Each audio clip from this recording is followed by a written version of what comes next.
Mr. John Geyston. Hello, sir. How are you? Appreciate you having me on. I'm fabulous like you, Mr. John. And can you please introduce more about yourself?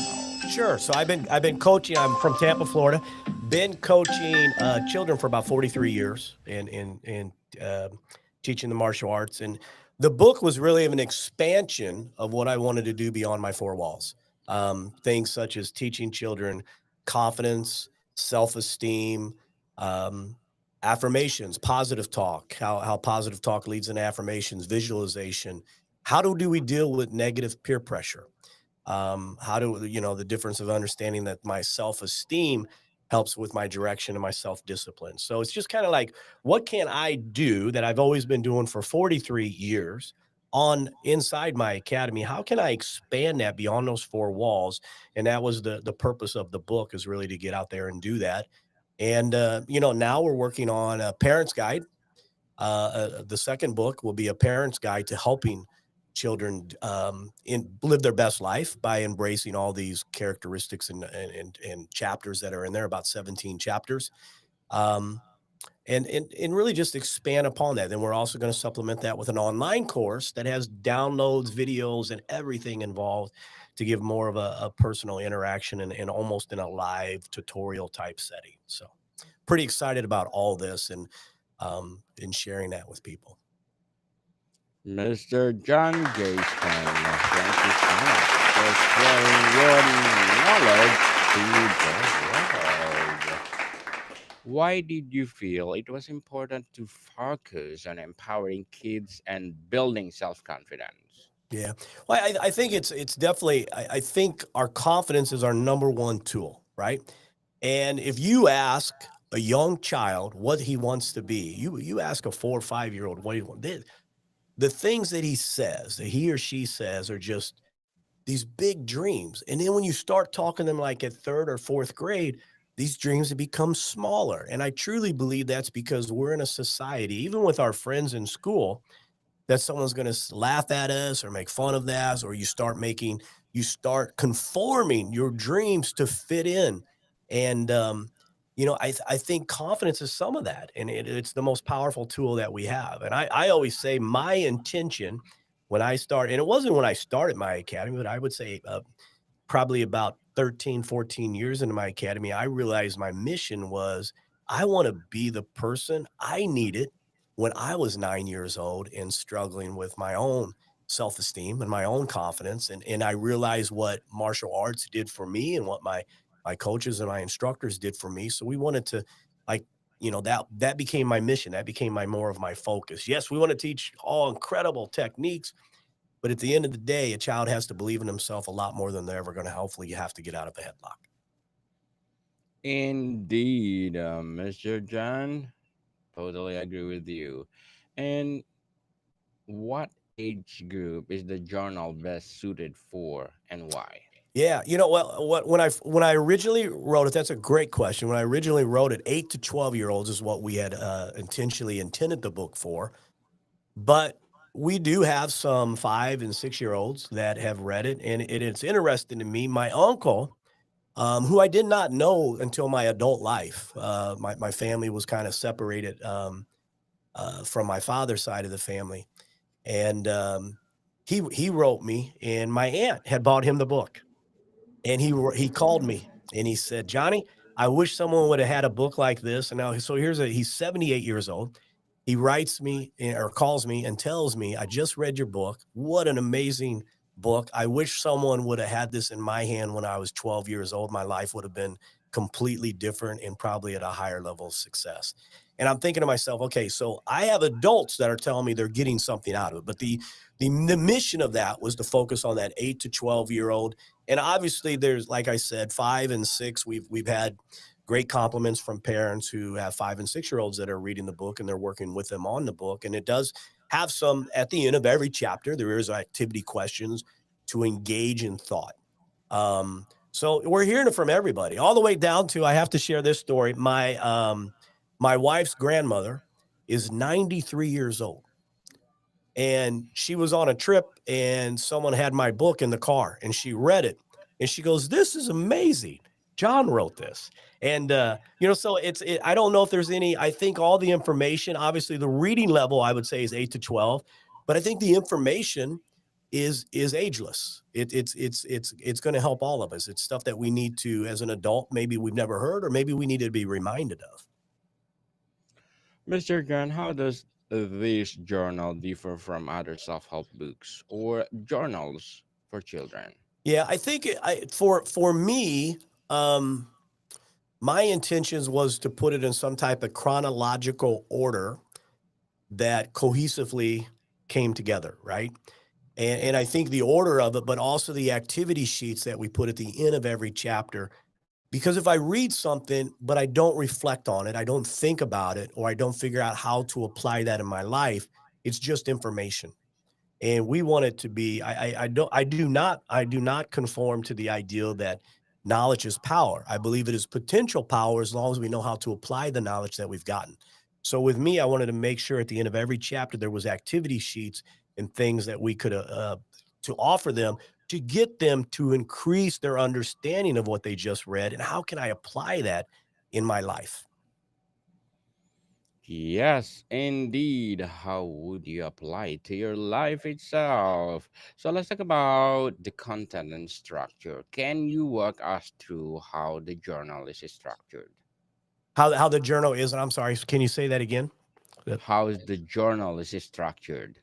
It's structured basically by chapters, everything from confidence, defining. We get parents come in all the time and say, I want to increase my child's self-esteem. And the question I always ask is, have you talked to your child about self-esteem?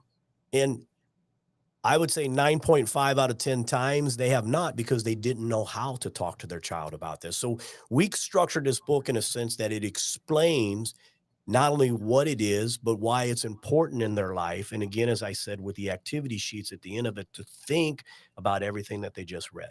And it's going everything from confidence to understanding my feelings, to understand that self esteem. When someone talks good to me, my self esteem goes up. When someone talks bad to me, my self esteem goes down. So, also, what does that do? Well, that starts talking to us about our inner circle of people and peer pressure and all these others. So it leads kind of into building blocks of my confidence, my self esteem, positive words, patterns of positive words, how to turn them into affirmations, visualization, and then other techniques. How do I deal with peer pressure? How do I deal with negativity? How do I deal with my inner circle? And when is it a time to focus on me and not focus on other things? So I think the structure of it is probably some of the success of that book. Indeed, very well said, Mr. Gunn. Beautifully articulated. Thank you. Were any of the exercises inspired by personal experiences or stories? I would say a little bit of both. I definitely was total. Um, Real quick background. I'll give the Reader's Digest version. My father was killed in a car accident when I was 4. Um, my mother and my father had me when they were 18 and 16. Um, and I come into the world, and then my mother was widowed at the age of 21 with myself, who was 4, and my sister, who was only a few months old at that point. And and then the family isolation and stuff like that that took place after that. So I think that always had an impact on me. So there was a lot of times when I reflect later in my life when I struggled and I didn't like this baseball coach, or I didn't like this, or I didn't, why was I rebellious against this authority? Why was I seeking approval? So I think a lot of that was when I reflect on myself, but also coaching, I'm listening to these stories, and my life was not drastically terrible. It just wasn't the ideal dream life. Um, and I've listened to stories of people with such extreme and severe issues beyond anything that I've done. And, so it's a little bit of both. It's a little bit of my own past experience, but also what in the 43 years of coaching and dealing with people, I believe in coaching the person from the inside. We can always coach on the outside, but me understanding, I think a good coach, a good mentor, a good guide is someone who understands who we are and is guiding us through that activity, be it in martial arts, be it jujitsu, be it golf, be it soccer, be it football, be it a spiritual class that I'm taking. Who are my mentors in life? Do they understand me and are helping me evolve into the best version of myself? So I would say a lot of those things all compiled into coming together and helping me put the book together. So let's talk about the impact on children. How do you hope children will feel after using this journal? The big thing is I want everybody to understand that we're all unique. Um, every quality that we have is there's a potential within us that we don't understand. There's a potential within us that we're not tapping. And I think a lot of that is because it's I don't want to say a disbelief, just not awakening of who we are, what our confidence is, and what is our true potential. What is it that we can do? So, my whole thing in this is I want people to just reflect on a moment that they can find some strength in themselves and they understand that, oh, I did this. This might be a talent. This might be a gift. Or is it just something I'm simply good at? And then also understanding that all my strengths can have a weakness. And I think it's equally right that we just don't have all this positive rah-rah talk. What is it that I'm weak at? And if I'm weak at that, with the right understanding, the right mentor, the right coach, if I try to take my deficiency or my weakness and work on improving it step by step, can I become a better version of myself? So it's not just embracing what we're great at, but also embracing what I'm not so good at. And, so my intentions is to understand us, to understand for the child to understand themselves, I should say, and then strengths and weaknesses and everything that go involved with it. How does embrace your awesome help children overcome negative self-talk or bullying? Yeah, negative. I think negative self-talk is it's out there, right? I think it's so real in life. Matter of fact, I just had this conversation with a 25-year-old student of mine, and he has a very successful career. But I would say every third word out of his mouth is something about how he's not good, or he's not good at this. Oh man, that was terrible, wasn't it? Blah blah blah. And I'm like, dude, you got to quit talking this way. And here it is. Here's an adult, and I think we all live in this world where understanding the deficiency and a weakness isn't necessarily feeding a negative word to myself, a negative mindset, because these patterns of the words that we use will start to what? They're going to impact the way that we see things, the way that we see ourselves, the way that we see that. So just rephrasing terms, right? For example, when we're teaching in my place, and then when I talk to parents about this, I want to find what is the one thing that they are doing absolutely very good at or better. Not, it doesn't have to be great. What are they doing that's better than the thing that I want to address? And when I address the thing that I want to address, I want to address it in the sense that it's helpful. And this little detail will make you at a better level. So in our terminology would be, hey, let's say, for example, we're throwing, and I'll just use this as a martial art term. If I'm throwing a punch and it's completely, and my thumb's sticking out here, which is completely wrong, I'm going to say, man, your power and your focus was amazing. But to be more like a black belt, the end result, to be more like a black belt, let's tuck the thumb in here and now do it. And then I want to catch you doing it right. And then come back and catch you doing it right later and give you that feedback. So once we get that positive referencing going, then it's just changing terminology too. Um, my favorite thing that I tell parents all the time is when a child says, I'm not good at baseball yet. Put the word yet on the end of every time that you have a negative thought. I am not good at this. I am not good at that. 15 years ago, I remember going on a radio show and completely going blank before I started to speak because it was the first time I ever did it. And now I'm doing podcasts on a regular basis, videos on a regular basis, speaking in public crowds on a regular basis. And it was because it was the yet theory, right? I am not good at this yet, but I do not quit. It's consistency. And in embracing the willingness not to be excellent at something is going to make me better at it as with time going on. Again, very well said, Mr. John. Beautifully Thank you. articulated. And as an author, what will be your short-term and long-term goals? The book itself was, I had a reading deficiency when I was a freshman in high school. I had to go to special classes because I had a sixth grade reading level, and it was difficult for me to make that. I didn't want to be seen going in and out of that class. I didn't want to do that class, but I'm so thankful, right? Because I was struggling in school my freshman and sophomore year, junior, senior year. I'm a high honor roll student.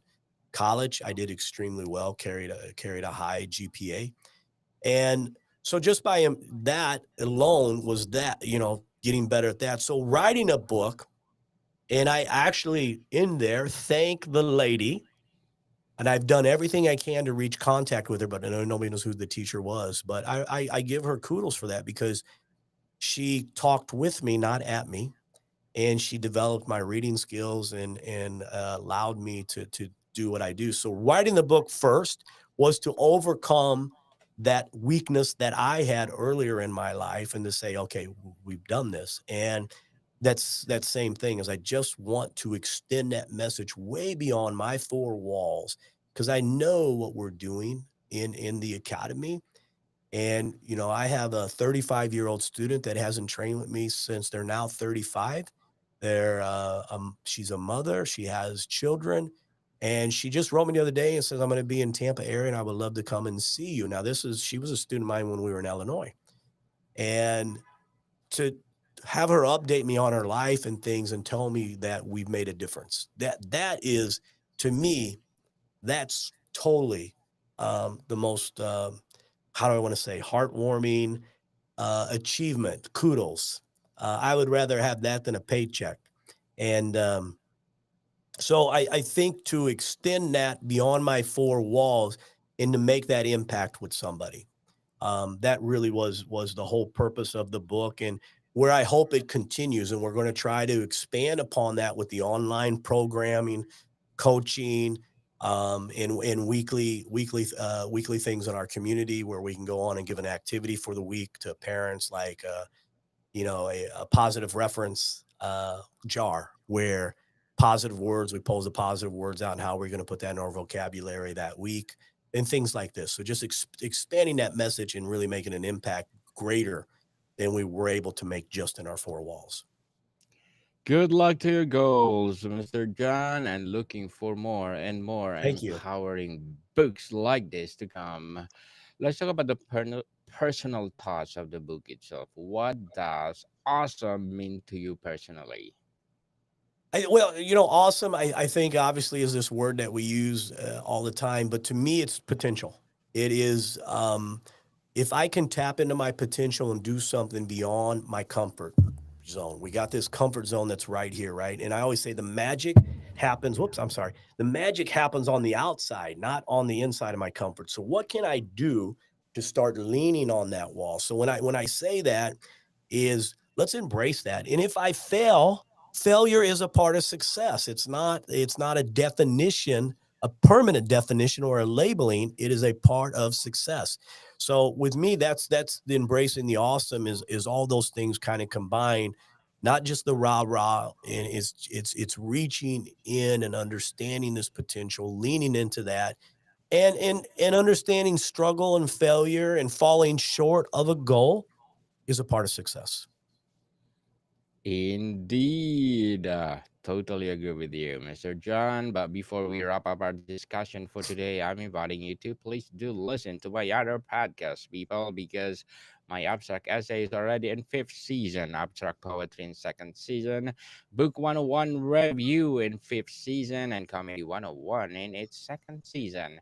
My food 101 in its fifth season as well, geography 101 and love letters and third season, and my baby podcast, Mental Health 101, Movie 101 review, and Music 101 in each fourth season. So please do listen to them wherever you listen your podcast. Mr. John, if there's one message you hope every child takes from this journal, what is it? So obviously, I would say, man, I would love to. That's a great question. I don't know if I have like one thing that I would say. I would is again is to understand their potential, understand their gift, their uniqueness, and the best is yet to come. Keep working. The best is yet to come. Interesting, Mr. John, and thank you so much for sharing your book to the world. Thank you so much for sharing your knowledge to the world. So, can you please invite our listeners to support your book as well as your podcast? No, absolutely. If you go to johngeyston.com, my name, which is I believe on the screen there, johngeyston.com, and subscribe on the contact form. Go ahead and subscribe to that because we're getting ready to release all this stuff, and there's a lot of community things in there that are absolutely available to you as free resources to parents, coaches, and to children and to all ages, really. There's a lot of things that we're doing, not just, right now the book is focused on that, but we also do a lot of, I go out and I talk to business owners about embracing the awesome in their business and embracing their awesome as parents, embracing their awesome just as an adult, pursuing my own career and path that we want to. So that's at johngeyston.com. Please reach out. You can order the book right there as well as you can on Amazon. And then keep in tune with us or keep in touch with us so we can share with you a lot of the things that we're going to be working on. And in 5 to 6 weeks, there's going to be a lot of activity going on as we release this online program.